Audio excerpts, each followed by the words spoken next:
meet today for a talk, a little narration, a talk about the island of Sicily, that chronologically has been the last island that has been visited by us.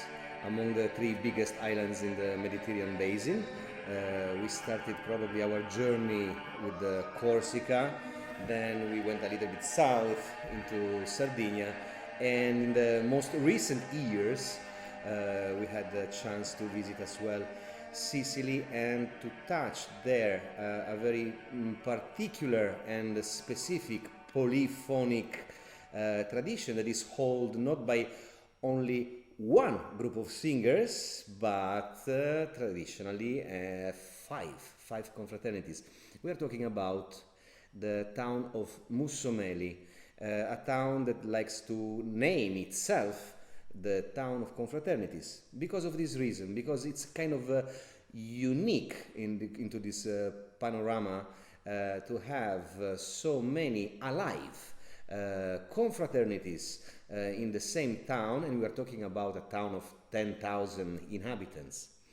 And five different confraternities with each of them their own based oratorium and church inside the town, and with a very particular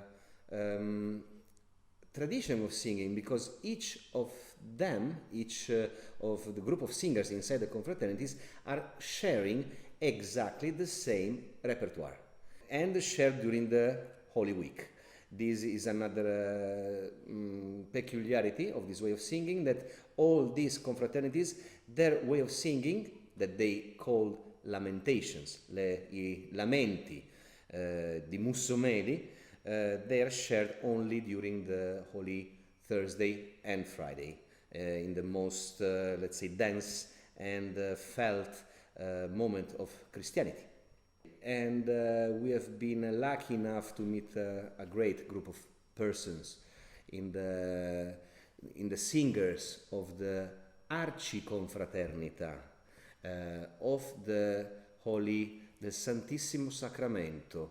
Tak, konfraternia Najświętszego Sakramentu, ale tak naprawdę arcykonfraternia, dlatego że to konfraternia najstarsza, no i ciesząca się oficjalnym rozpoznaniem, szczególną bullą papieską, która została tej konfraternii nadana, przekazana jako no właśnie znak potwierdzający ich no wybranie albo ich szczególność na pewno. I pamiętam, jak od tej prezentacji, przyjeżdżając do Wrocławia w roku Europejskiej Stolicy Kultury, kiedy ich zaprosiliśmy, o tej prezentacji też tej bulli, tego dokumentu papieskiego rozpoczęto i do dziś jest to jeden z części takiego ceremoniału przedstawienia się tej mikrospołeczności konfraterni wobec wszystkich z zewnątrz, ale rzeczywiście wyjątkowa sytuacja, czyli dokument papieski rozpoznający działalność, jakby stanowiący nie o założeniu tej konfraterni, ale o tym głębokiej akceptacji, głębokim rozpoznaniu tej praktyki śpiewaczej. And it's very rare to find still nowadays confraternities that have been able to hold such a document for over 500 years. They are even saying that each confraternity on these islands and spread all along Italy, actually they all have, let's say, a twin confraternity based in Rome. And the twin confraternity in Rome of this Arciconfraternita, actually they don't find anymore these documents of them that has been signed by the hand of the Pope, and latest in 1992 re-signed by Jana Pawła II, John Paul II.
speaking about their tradition and their singing.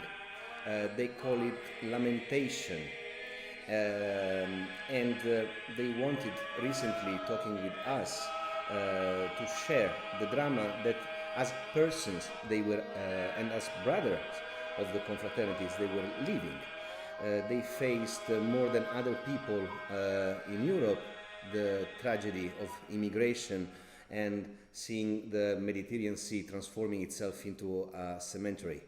And the beaches of Lampedusa, and not only of Pozzallo, welcoming so many bodies, most of the time alive, but sometimes not anymore. And since by statute, because we have also to remember that a confraternity is a stowarzyszenie, is an association with its own statute, they have the cult of death in their hands. So traditionally they are owning some places into the cemetery of the town. So when some family is too poor to afford one of these places, it's the confraternity that is donating this to them. And they were among the first in the whole island of Sicily to answer to this call, because there was a concrete need to put some of these bodies in some coffins, in some places, even though most of the time, as we had the chance to see when we organized the first edition of the Lamentazioni del Mediterraneo, il Lamento del Mediterraneo, in 2016 in Mussomeli, we had the chance to visit the cemetery and some of these places that have been donated by the confraternity to host these corpses. Most of the time with just a number on it, for obvious reasons. Documents were not found. To było szczególne, kiedy mówiąc o swojej powinności jako opiekunowie grobów, członkowie konfraterni podzielili się z nami swoimi uczuciami, swoim swoistym zagubieniem, ludzkim, głębokim zagubieniem w obliczu konieczności pochowania i pożegnania ciał tych, którzy zginęli na morzu, których imion nie poznamy, poznamy tylko datę dosłownie odnalezienia lub datę tragedii, która się stała, czyli zatonięcia statku, czy zatonięcia tej tratwy, tego pontonu, który ich niósł. I nic nie wiedząc nic o tych osobach, chcieli ich po prostu odprowadzić, ich dusze także. I nagle zrozumieli, że jedyną jakby właściwym sposobem, jedyną pieśnią jest cisza. Czyli ci, którzy należą do tradycji wielowiekowej, tradycji także pogrzebowej, tak? I są pewnym, no właśnie, nie tyle gwarantem, że ta ścieżka dla duszy zostanie utworzona, ale przynajmniej, że jakiś adres zostaje wpisany dla tych, którzy odchodzą, nagle nie mieli tych narzędzi i mówili o odprowadzaniu w ciszy, o śpiewie poprzez ciszę. Tak ja to zrozumiałem. To przyniosło diametralne rozumienie też dla naszej pracy i jeden z najważniejszych kierunków pracy nad spektaklem Medee, o przekraczaniu. Medee pluralis, nie jedna Medea, i tu nie chodzi też o tekst antycznej tragedii Euripidesa, od razu dopowiem, a właśnie o fenomen odrzucenia, o figurę odrzucenia i ciszy, nieskończonych pokładów ciszy, które są potrzebne, żeby to odrzucenie wyrazić. Odwiedziliśmy Mussomeli jeszcze przed premierą i właśnie we wrześniu 2016 roku tam zorganizowaliśmy po raz pierwszy w tej skali przegląd, festiwal, po prostu spotkanie konfraterni z Korsyki, z Sardynii i Sycylii oczywiście, i zaprosiliśmy także naszych gruzińskich przyjaciół, zespół Sachioba, Malchaza, Erktwanizy, o którym mówiliśmy. It was an occasion, this first edition in Mussomeli in 2016.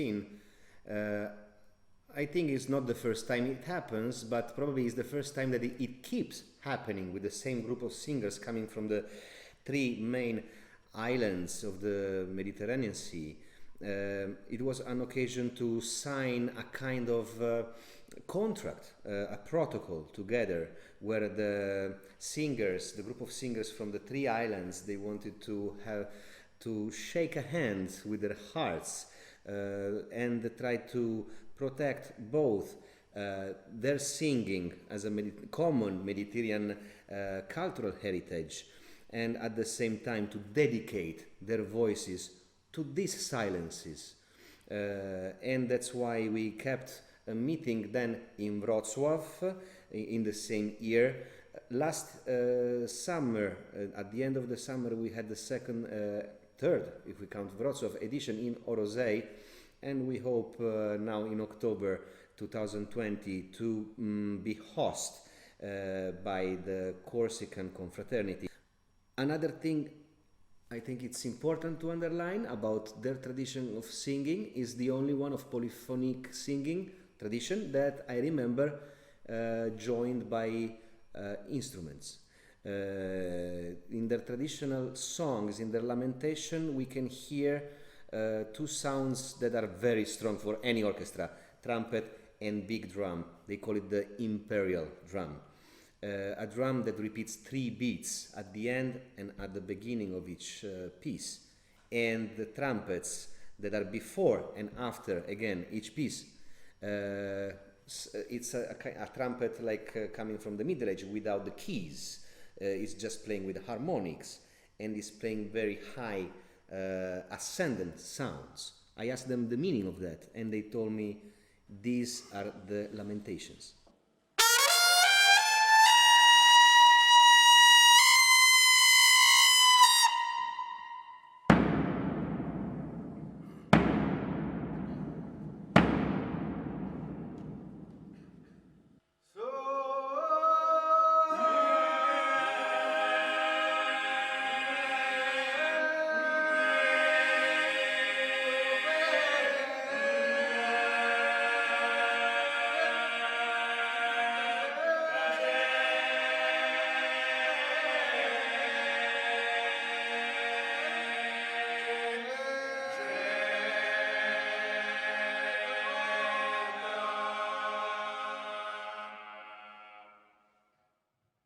In the late 60s, some professors, ethnomusicologists, and I would name for Sicily one of the main one, Elsa Gugino, had the chance to make some studies and record many different traditions in Sicily, and she had the chance also to record the singing in Mussomeli. For a reason more or less clear, in Mussomeli they stopped singing. Thanks these recordings that 30 years before someone from outside these traditions, the community itself gathered together again around these sounds, around these traditions, and they learned from the voices of their grandfathers, but through a recording.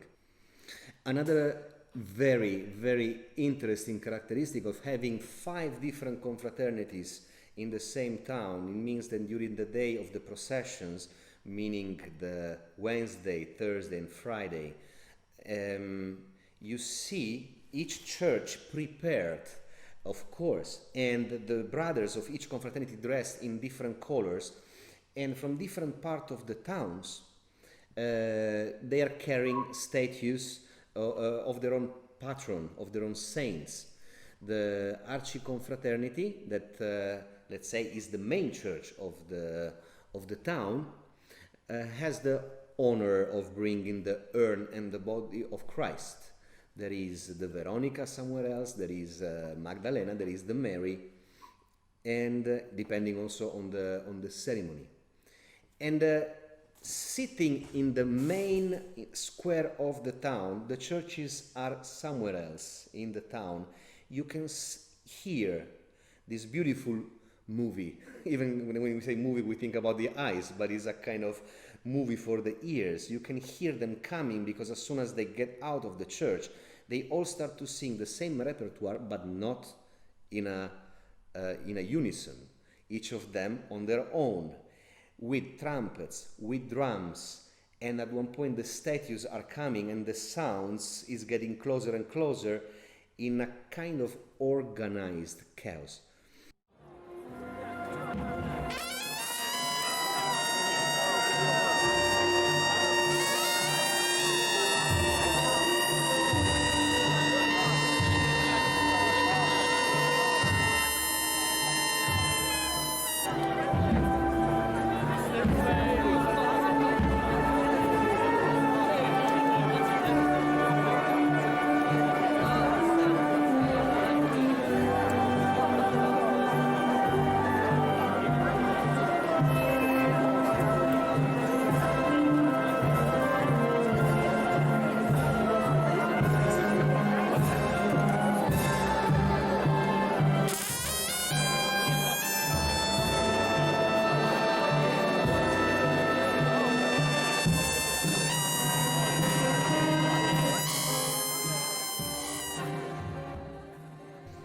And when they gather in the center of the town, the orchestra of the city hall starts to play a totally different music that it reminds me the soundtracks written by Nino Rota, for instance.